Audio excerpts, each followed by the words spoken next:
Thank you for braving the monsoon this morning and being here at Outward Church. My name is Matt.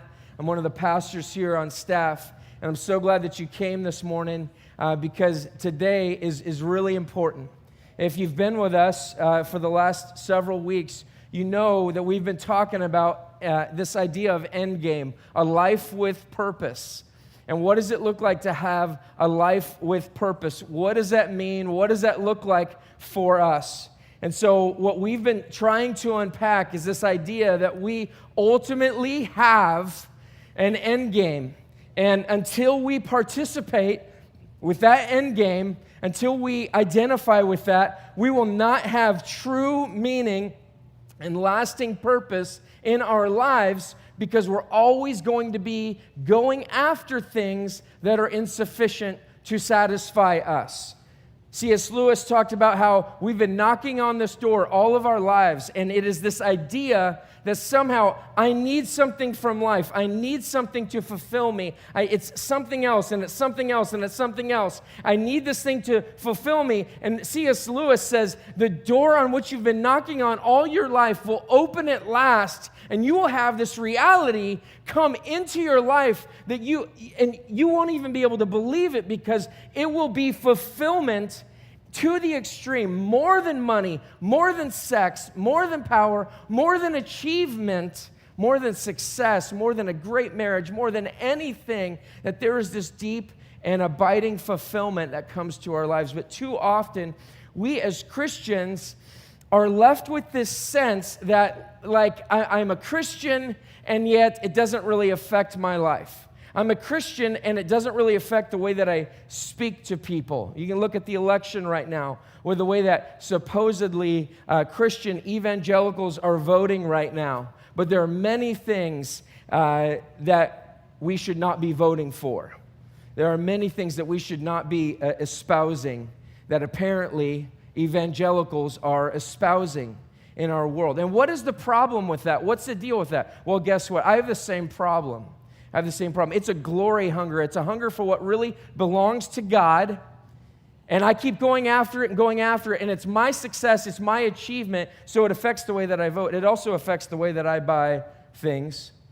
Just this last week, I've been kind of obsessing a little bit because I'm in the middle of doing a remodel, and I have been trying to figure out a way to be able to get trash in and out of my my property. My driveway's a little skinny, and so they won't bring a dumpster up there, and I live on a semi-busy street, and so I thought, what I really need is a dump truck, right? And so I need to get one of these things. And if you ever get the opportunity to justify with your wife why you need a dump truck, it's a really great thing, right? And so I came to this point where I said, I really need to find something, and so I found this. It's not really a dump truck, it's a flatbed truck. And let me just tell you, I love to buy things on Craigslist. I don't know if you buy things on Craigslist, but Craigslist is it just can turn into such an obsession. And so I'm thinking this through, and I'm like, what would it be like? And I'm picturing myself in a dump truck, my hair blowing in the wind, and my wind blowing as well. I don't know what that means, but that's a little weird. Okay, anyway, so I'm picturing myself dumping the dump truck and throwing trash in there, and just kind of walking through all of these steps of actually taking the trash out as I'm tearing walls out, and it's going to be so fantastic.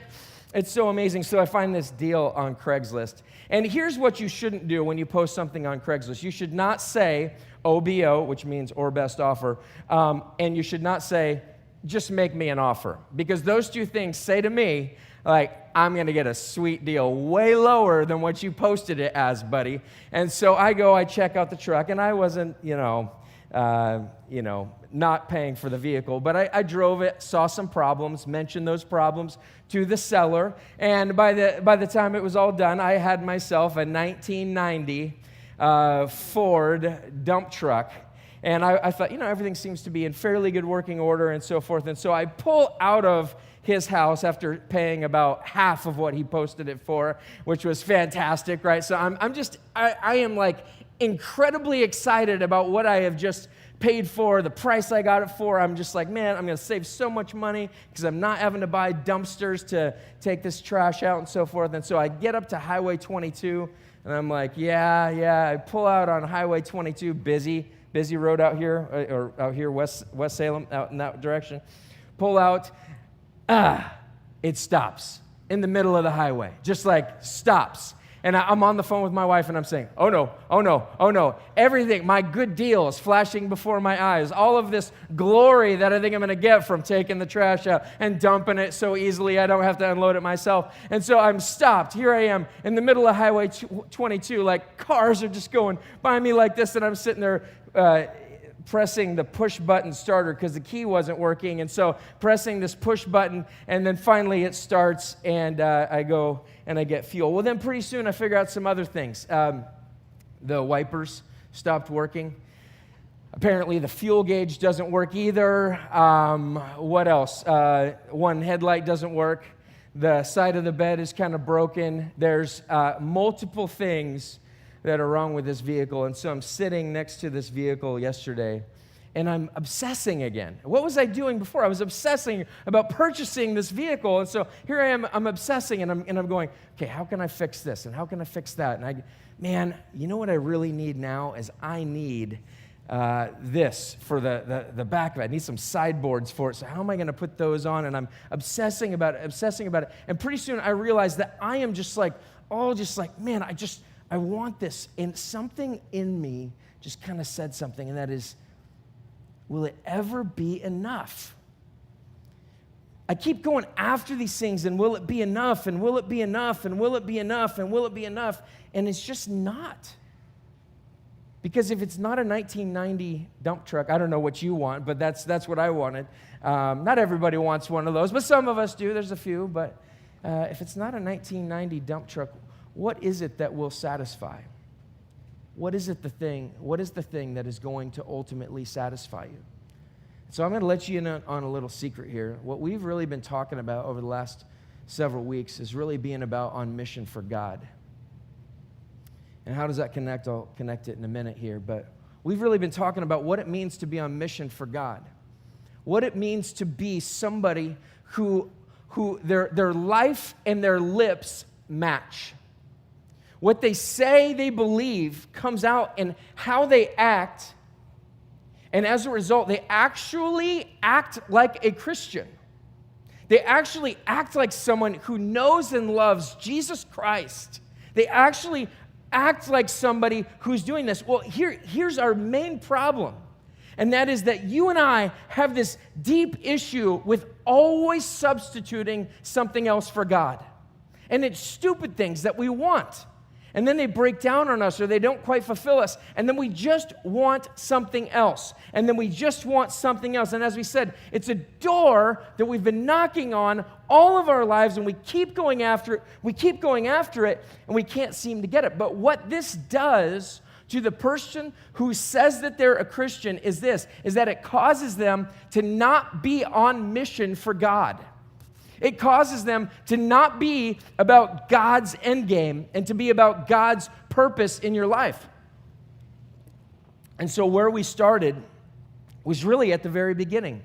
Why were we created? What purpose? What's the reason for our existence? Why do we even exist? And what we said from John 1:1 was this, is that it says this. It says, in the beginning was the Word, and the Word was with God, and the Word was God. He was in the beginning with God. All things were made through him, and without him was not anything made that was made. And what we said was this, is that Jesus is the reason. Jesus is the Word. The word there, word, means the reason.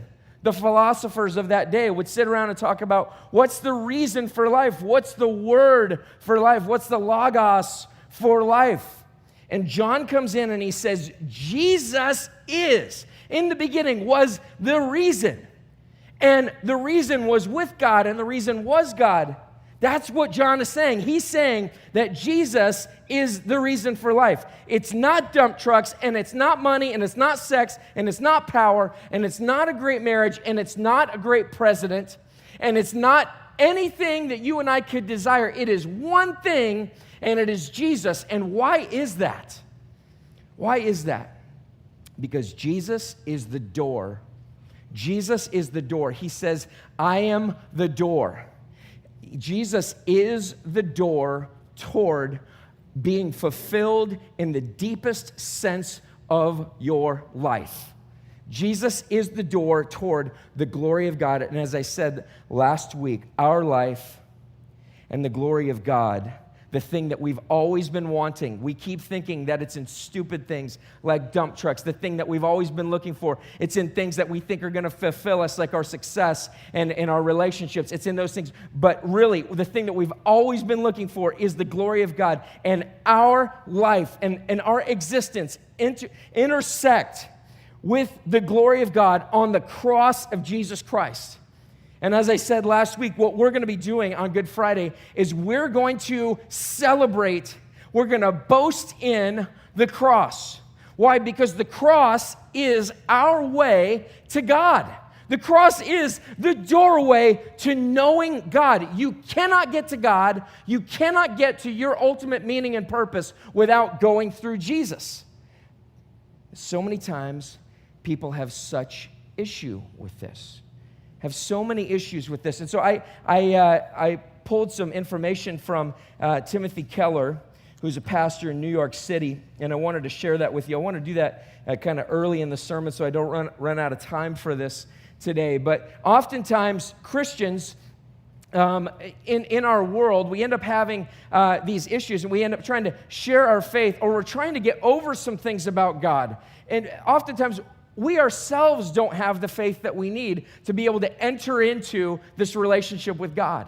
And so, what does this mean? What does this look like? How come I keep running into these questions and I can't answer them? And so what we've been trying to do is to try to answer those questions and say the thing that you've always been wanting is the glory of God. But here's some things that are going to be very practical for you. And these are called the defeaters. Can you put that slide up for me? Deconstructing defeater beliefs. And this is by Tim Keller. This is obviously from him. The first one is this. What is the problem with Christianity? If you were to walk around and you were to talk to a bunch of other people, you would come up with these 6 responses. I almost guarantee it. And so these 6 responses oftentimes are the issues. This is the first one, the other religions. What about the other religions? He says this: no one should insist on their view of God better than all the other or all the rest. Every religion is equally valid. And the issue with this is the exclusivity of Christianity. Why does it exclusively have to be through Jesus? Why does it exclusively have to be that? Well, oftentimes people say this, and they're saying this, but yet they don't really even understand what they're communicating. And so what they're saying is no one should insist on their view of God being better than all the rest.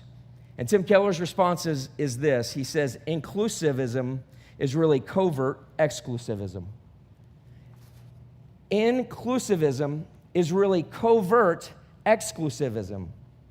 And what he means by that is this, is that really when you say that no one's view of God is better than anyone else's, and that all roads lead to God or what have you, you yourself have just made an assertion about God. And what Tim Keller says, he says, but what you just said could only be true if 1, there is no God at all, or 2, God is an impersonal force that doesn't care what your doctrinal beliefs are about him.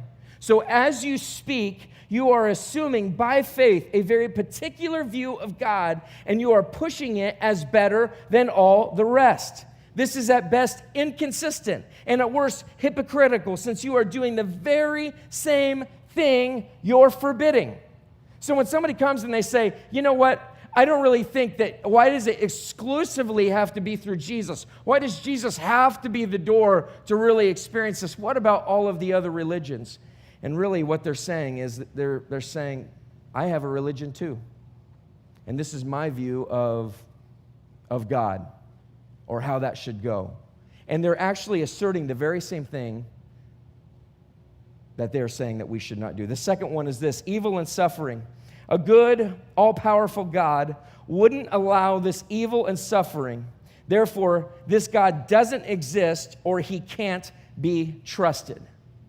Keller goes on to say, if there is a God, he must be either all-powerful but not good enough to want an end to evil and suffering, or he's all good but not powerful enough to bring an end to evil and suffering. Either way, the God of the Bible couldn't exist.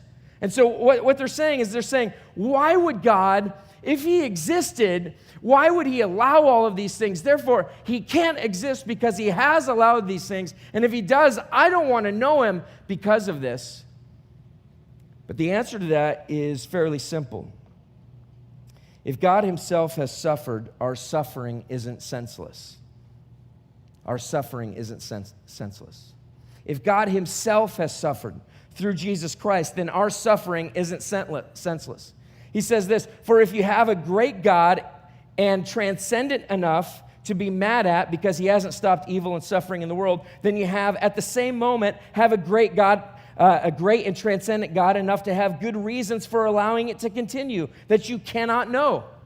Like if you can be mad at God for what he's doing and for the way that he's allowed evil and suffering to exist, then doesn't that also mean that he is great and transcendent enough to really control those things? So really what you're asserting is, I know there is a God that he could control these things, but I just don't want to know him because I don't understand his reasons. I don't understand his reasons for those things. And he says, secondly, though we don't know the reasons why he allows it to continue, he can't be indifferent or uncaring, because the Christian God, unlike the gods of all the other religions, takes our misery and suffering so seriously that he is willing to get involved with it himself. On the cross, Jesus suffered with us. No other religion has this. No other religion touts this. We're talking about boasting in the cross. Why are we boasting in the cross? Because Jesus, God in the flesh, suffered with us. He suffered along with us. Third, the ethical straitjacket. We must be free to choose for ourselves how to live. This is the only true, authentic life. What does this mean? I have to be able to choose for myself how I should be able to live. No one should be able to tell me what I can and cannot do. The solution to this, individual creation of truth removes the right to moral outrage. If you say, I get the right to decide for myself what my morality should be, I should not be in this ethical straitjacket that is Christianity. It should not decide for me what my Christianity is or what it is not. Then here's the problem. Individual creation of truth removes the right to moral outrage. You can no longer be morally outraged by horrible, horrible things in our world. You have to be indifferent because you cannot inconsistently apply your morality. Ultimately, what you become is you become the person that is now the moral lawgiver. But what Keller says is this: aren't there any people in the world who are doing things you believe are wrong that they should stop doing no matter what they believe inside about right and wrong? Isn't it conceivable that there's somebody in the world that has done something to you that you do not believe that they should be doing? Is it not conceivable that something like that has taken place in our world? I mean, when you think about ISIS, and when you think about the fights that are happening in political rallies right now, and when you think about whatever, I mean, when you think about the person who screwed you over in business, when you think about the person who left you with kids, when you think about don't you believe on some level that there is some kind of moral law? You do believe that there is. If you want to assert that, you no longer have the right to moral outrage at the things that are done to you or that are done in the world. Number 4, the record of Christians. If Christianity is the true religion, why would so much oppression happen in history with the support of the church?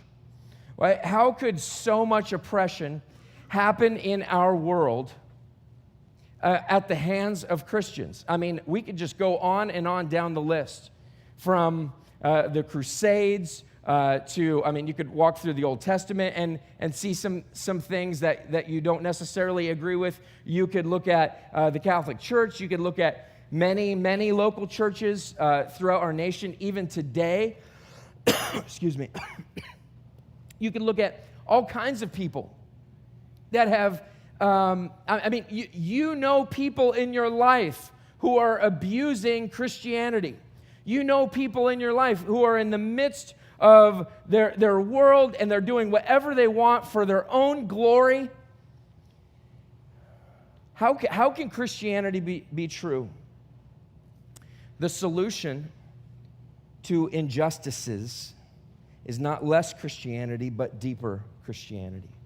The solution to all of these injustices is not that we just need less of that because that's what Christianity is in the extreme. That is not correct. It's not less Christianity, it's actually more.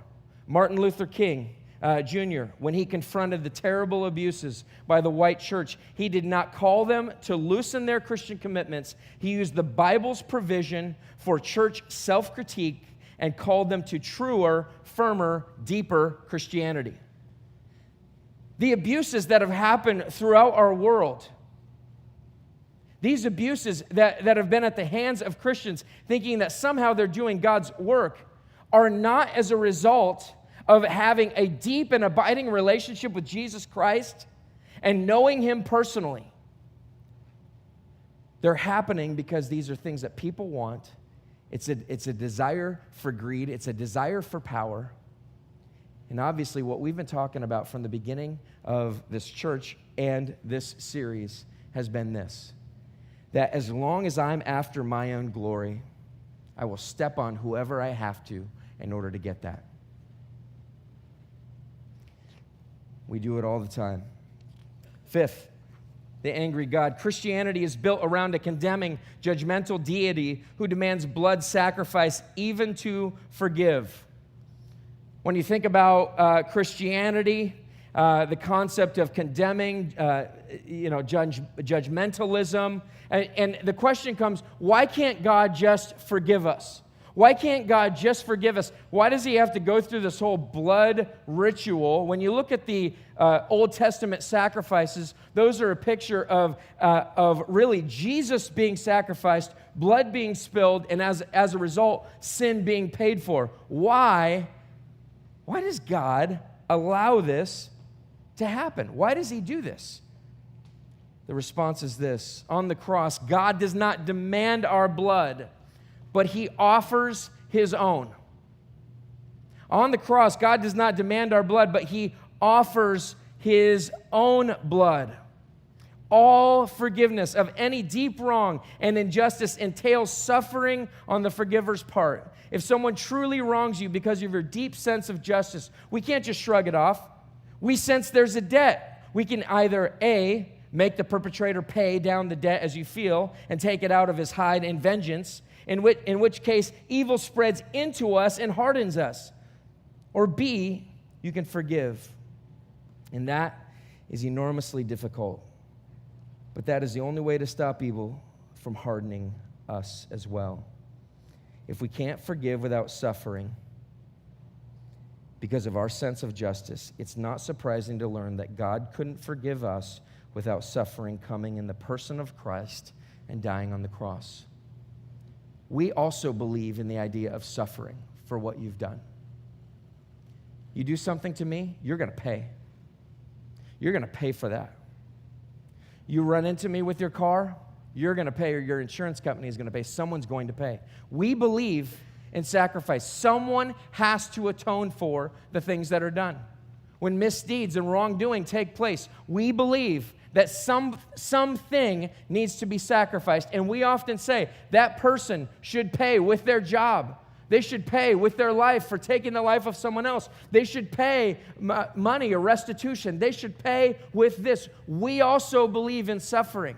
And here's the difference between Christianity and all the other religions. Christianity says this, that the God of the universe sends His Son, God Himself, to earth.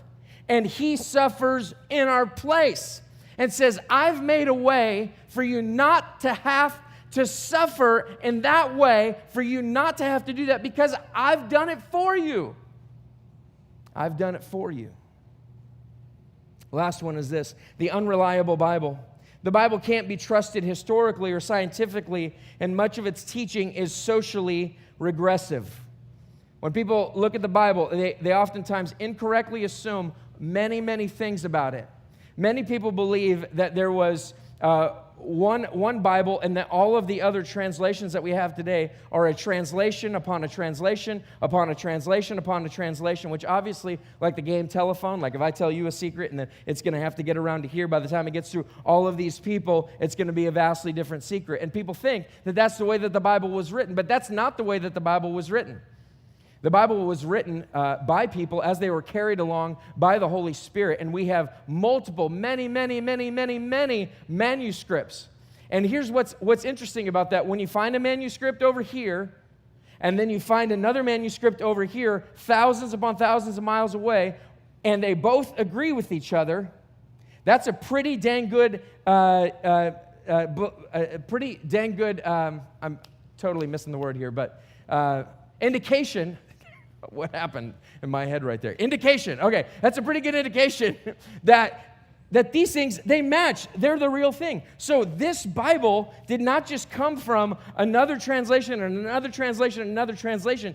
It came from multiple manuscripts that agree with one another.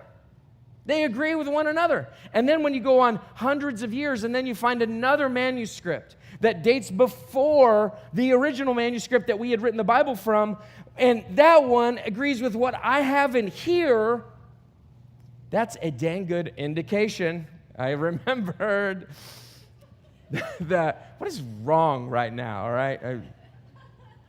I think what's happening, we have water dripping from the ceiling. Over here, it's kind of, there's a drip right there. If you see it, just kind of let it go. Let it go. I'm one with the wind and the waves. But in any case, let that go. So where was I? The Bible. Here we go. Okay. The Gospels form excludes the Gospels from being legends. The biblical Gospels are not legends, but historically reliable accounts about Jesus' life. Why is that? Why is that? Number one, their timing is far too early for them to be legends. The Apostle Paul says, these people were there in 1 Corinthians 15. These people were there. You can go talk to them. You can ask them. They were there. They were witnesses of these things. The apostles are saying, and the writers of the New Testament are saying, we were there. We saw it. During that time, there were people who could corroborate and say, yeah, they were there or they weren't there. And so it was written during those lifetimes. It says their timing is far too early for them to be legends. The Gospels, however, were written 30 to 60 years after Jesus' death, and Paul's letters, which support all the accounts, came just 20 years after the events. The second thing is this: their content is far too counterproductive to be legends. Listen to this. The accounts of Jesus crying out that God had abandoned him. I mean, if you're writing a fairy tale, if you're writing a legend and you're saying, you know what, I really want this to be good, I want to make sure that it's believable, would you really put the words in Jesus' mouth that say, my God, why have you forsaken me? I mean, why is that put in there? Is it because Jesus doubted? No, it's put in there so that Jesus can show us that he felt like us. He experienced that. He experienced that pain of being on the cross. My God, why have you forsaken me? Why would you put that in there if it wasn't true? The accounts of Jesus crying out that God had abandoned him, or the resurrection where all the witnesses were women, did not help Christianity in the eyes of first century readers. The only historically plausible reason that these incidents are recorded is that they happened. They happened. It happened. And so why are we going through that? Well, here's the thing. If you don't believe that Jesus is real because you have these arguments in your head, you're never going to be able to get to God. I don't have any morality for you. I don't have just a good teaching. All I have for you is a person. All I have for you is the God of the universe. And he has determined that the way to know him is through Jesus Christ. The way to know him is through Jesus Christ. And when you know him, what's going to take place when you've truly given your life to Jesus Christ. And by that I mean this, that you look to Jesus and you say, you're my reason for living, and now I'm going to center my life around everything that you are and everything that your life meant. I'm going to center my life around who you are. And when that takes place, something incredible happens. You are about God's endgame, and now you have a singular purpose in life. You have a singular purpose in life. And that is to glorify God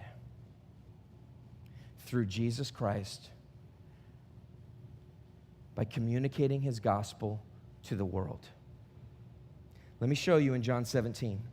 In John 17, as I said before, we've come back to this periodically throughout this series, and I think it's incredibly important that we look at this together. John 17 is essentially a man on his deathbed who is crying out, and he's praying. This is what I want. This is what I'm looking for.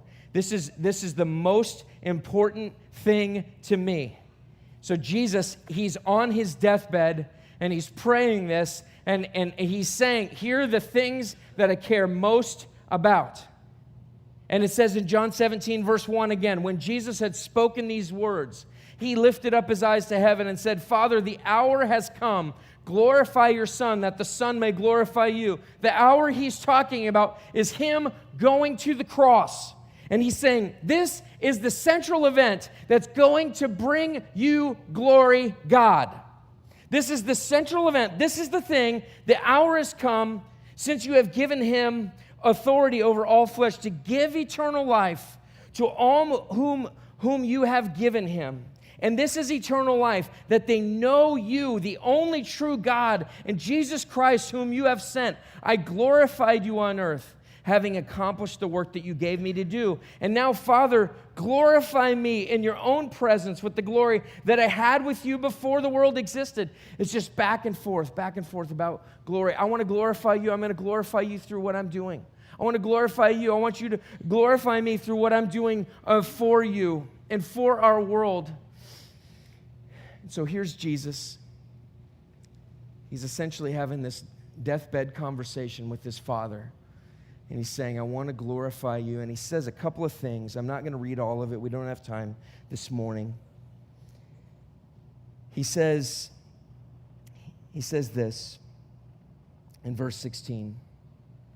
He's talking about us. He's saying, they are not of the world, just as I am not of the world. Sanctify them in truth.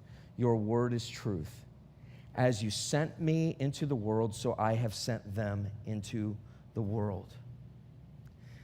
Jesus says this, when you get who I am, and you understand that the way to your deepest fulfillment, the glory hunger that you've had all of your life, when you understand this and you get it, and you really get it, what you're going to see is this, is that you're going to see yourself as a sent one into our world. You're going to see yourself as somebody who's going to be in the world in order to glorify God. Why? Because you want other people to experience God's glory. Why? Because it's the greatest thing in the world. It's better than sex. It's better than anything. We get to walk into our world. You get to walk into the strip clubs like some of our gals have done and gone in, and they've brought hope to these women who are selling their bodies to these men that think that this is the only thing that will fulfill me. And to these women who say that money is the only thing that I need right now and that I just need to support myself. And you get to bring the hope of the gospel. You get to bring to them and say this, that money isn't everything, and the church can come around you and serve you and help you. You don't have to sell yourself. And we get to say to the man, listen, sex is going to destroy your life. As long as it's for your glory, as long as it's for you, it'll never be fulfilling. It'll only lead to death and destruction. You're a sent one into our world. We bring hope to the people in our city. We make our city better. And so he says, as you sent me into the world, so I have sent them into the world. Christians here today, I'm just talking to Christians. Can you please wrap your brain around this, that you are not simply someone who is a Christian in name only. You are somebody who has been called to be in your city. You are somebody who's been called to give up everything for the sake of Jesus. It means that when you are in your city, and when we go out and we serve at Richmond Elementary, or Washington Elementary right now we're trying to create a relationship with, or Highland Elementary over here. And when we hear about kids that are not eating over the weekend, it means our heart breaks. My heart breaks because Jesus is real. Jesus is real. And Jesus is the way to having true fulfillment. And as a result, I'm a sent one, and you're a sent one. And it is unbelievably disrespectful to the name of God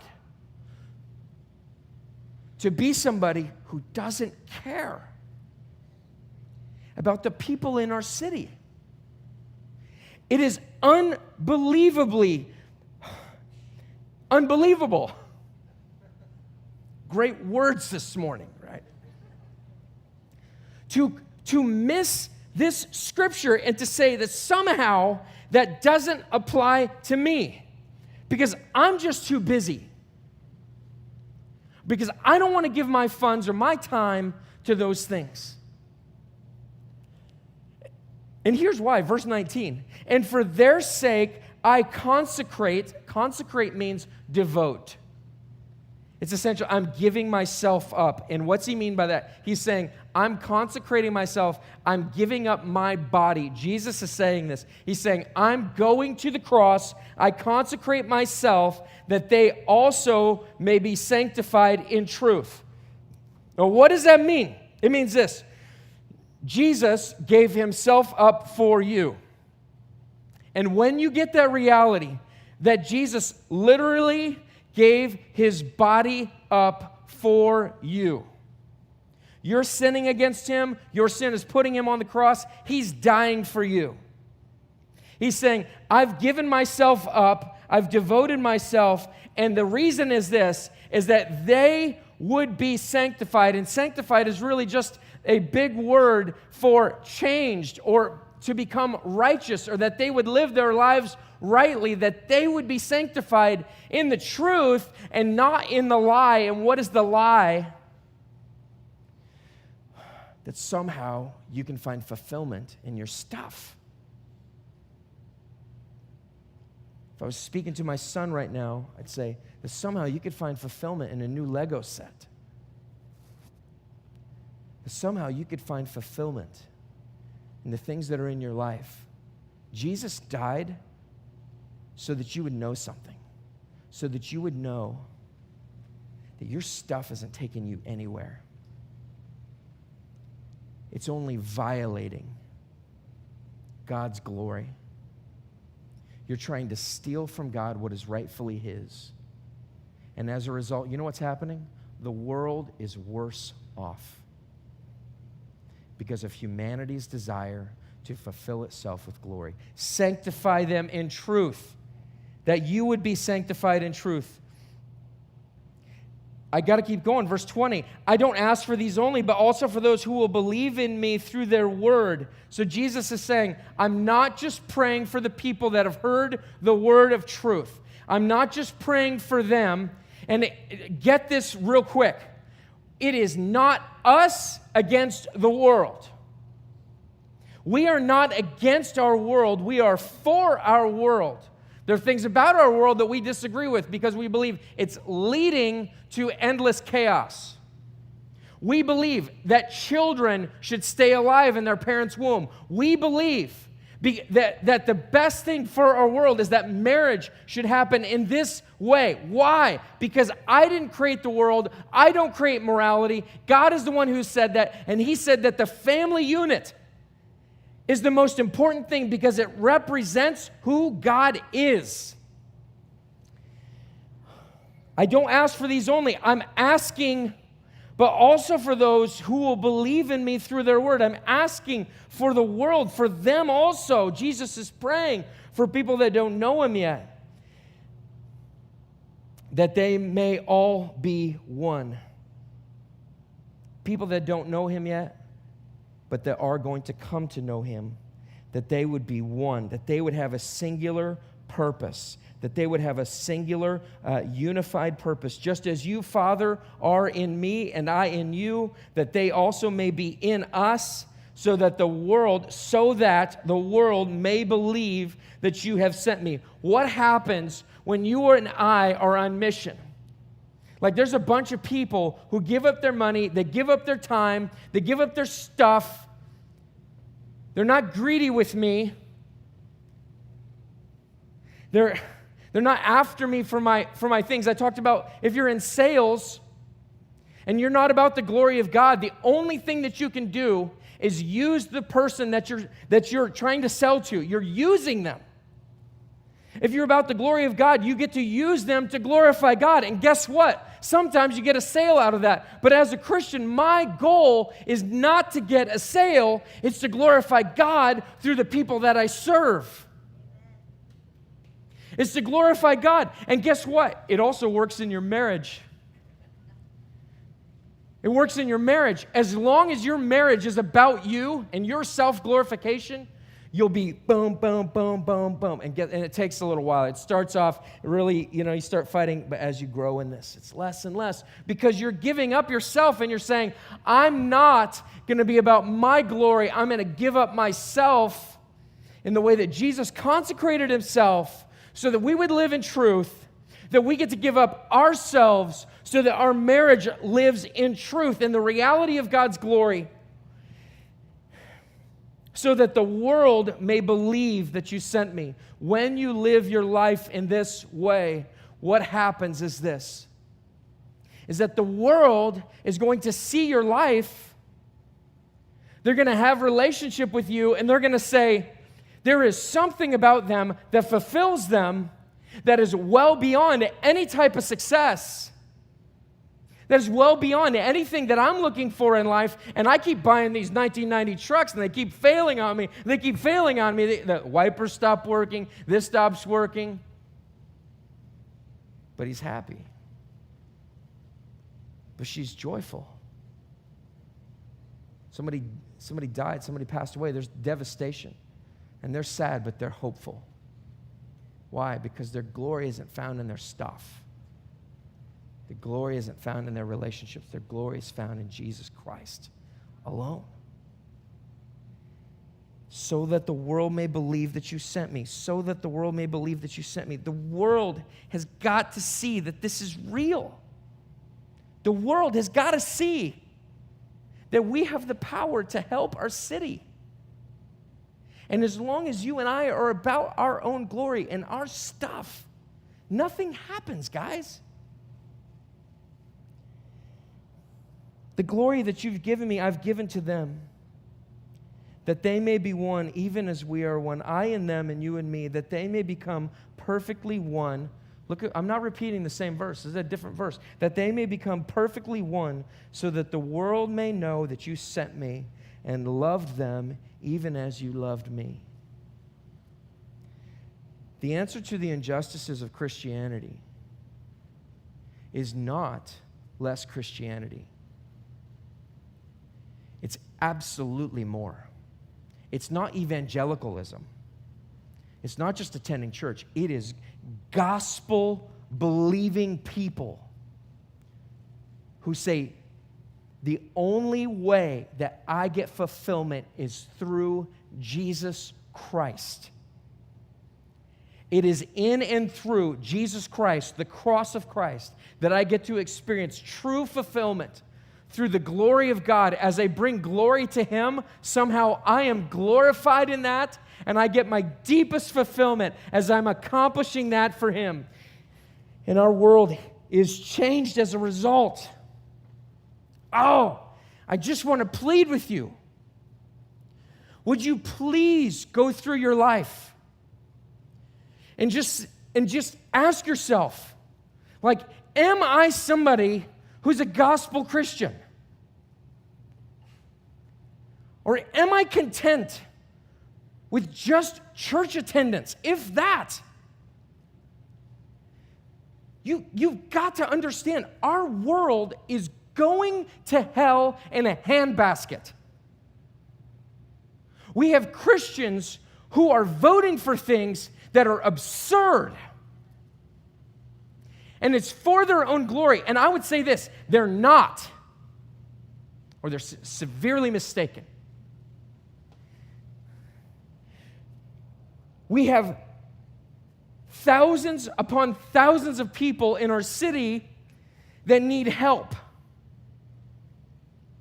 There are thousands upon thousands of people that think that their glory, that their fulfillment happens in the wrong things that they do. They're sinning against their fellow man by buying young girls in sex slavery, or downloading pornography, or screwing people over in business, divorcing their families, walking away from their kids. How many times have I heard of this? Like, what is going on? The glory of God is at stake. And Christians, if you don't get this, I fear that you may never have known Jesus in the first place. I'm not saying that you haven't, but that is my fear. This whole series has been about that. Please be on mission. He has sent us so that the world would know. You cannot tell the world how they can know Jesus until you know him yourself. I want to just pray right now.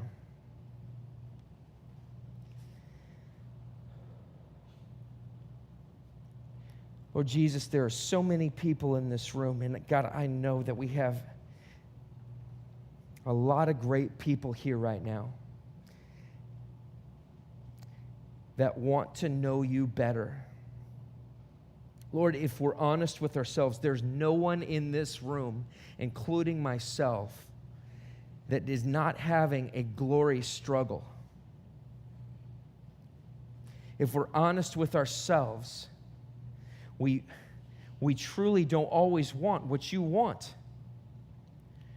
But Lord, for most of us, there are some drastic changes that need to come. We have not looked into our life and peered into our desires and the things that we want enough to be able to point those things out and say, that is really a desire for glory which belongs to God. And I'm not living like a Christian, like a gospel-believing Christian in that area of my life. Lord Jesus, would you save us from that? Save us from the lie. Sanctify us in your truth. Let us be all about your glory in this life. Lord, understanding that our world brings about so many lies about you and about your word. And Lord, I pray that even though we may not have all of those things answered for ourselves, that, Lord, you would give us the faith to believe you, and then to walk in that faith, not to simply be moral people, but to be world changers, that the world may know that you have sent us and that you love them. It's in your name we pray. Amen.